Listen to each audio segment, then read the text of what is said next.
উত্তরের চিকিৎসার রাজধানী খ্যাত রংপুরে প্রতিদিন স্বাস্থ্যসেবা নিতে আসে আশপাশের জেলার হাজারো মানুষ।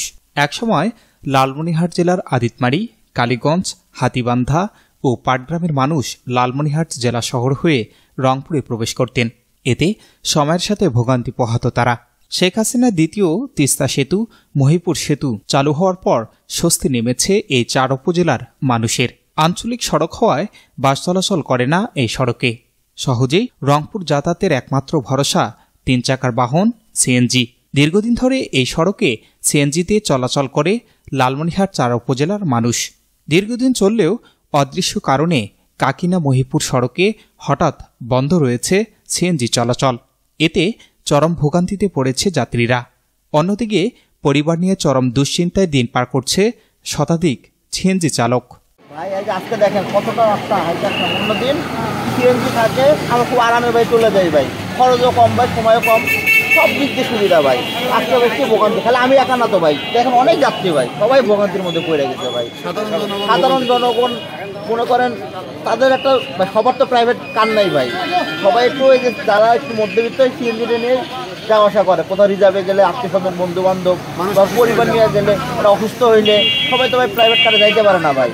সিএনজিটা আমাদের একটা মাধ্যম ভাই, এই সিএনজিটা যদি ভাই বন্ধ করে দেন ভাই তাহলে হয় বলেন আমরা কীভাবে যাওয়া আসা করি? কি চান আমরা চাই ভাই আবার আগের মতো সিএনজির আবার চালু।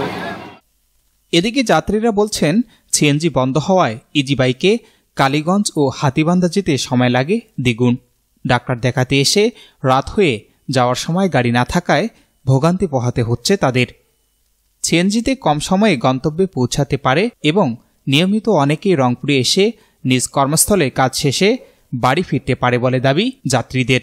পরে বিভিন্ন স্থানে সিএনজি আটক করে মামলার ভয়ে সিএনজি চলাচল বন্ধ রাখে চালকরা। চালকদের দাবি তারা দীর্ঘদিন ধরে যেভাবে গাড়ি চালিয়ে আসছে তা যেন বন্ধ না হয়।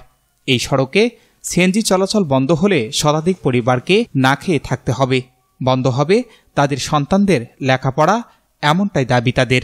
প্রশাসনের লোক আসিয়া বলছে যে স্ট্যান্ড খালি করে দাও, তোমাদের গাড়ি চলবে না। তা আমরা বললাম কেন স্যার চলবে না, আমাদের তো বউ বাচ্চা আছে, আমরা 50-60টা গাড়ি এখানে চালাই। হাতিবান্ধা থেকে একটা স্ট্যান্ড আছে, কালীগঞ্জে স্ট্যান্ড আছে, টুসভান্ডারে আছে, কাকনিয়ে আছে। তা আমরা 50-60টা গাড়ি চালাই। 50-60টা গাড়ির মধ্যে একটা গাড়ির মধ্যে 10-12 জন 5 জন করে ফ্যামিলি আছে। আমরা এখন কি করি খাবো? আমরা স্ট্যান্ড নিচ্ছি, এখানে কিছু টাকা ভাড়া দেই, 2টা করে লোক লাগছি, 4টে স্ট্যান্ড, 8টা লোক, 500 কোটি টাকা হাজিরা দেয়। তা আমাদের তো কোনো সমস্যা নেই, এখানে আমাদের কেউ ডিস্টার্ব করে না, আমরাও কাউকে ডিস্টার্ব করি না। আগে আমরা অন্য কিছু করি খাইতাম, বেয়াদবি করতাম, চুরি ডাকাতি করতাম, এখন তো ওগুলো করি না, এখন সৎকর্ম করি খাই যাতে সরকারের সুনাম হয়। তা আমাদের যে গাড়িগুলো বন্ধ করে দিল, তা আমরা এখন কী করি খাবো? আমরা কোথায় যা দাঁড়াবো? আমরা ঘর ভাড়া থাকি, আমরা ঘর ভাড়া দেবো কী দিয়ে? বউ বাচ্চা কীভাবে চালাবো? তা আমাদের আপনারা একটা ব্যবস্থা করে দেন, হয় গাড়ি চলার ব্যবস্থা করে দেন, নাহলে ড্রাইভিং লাইসেন্স করে দেন।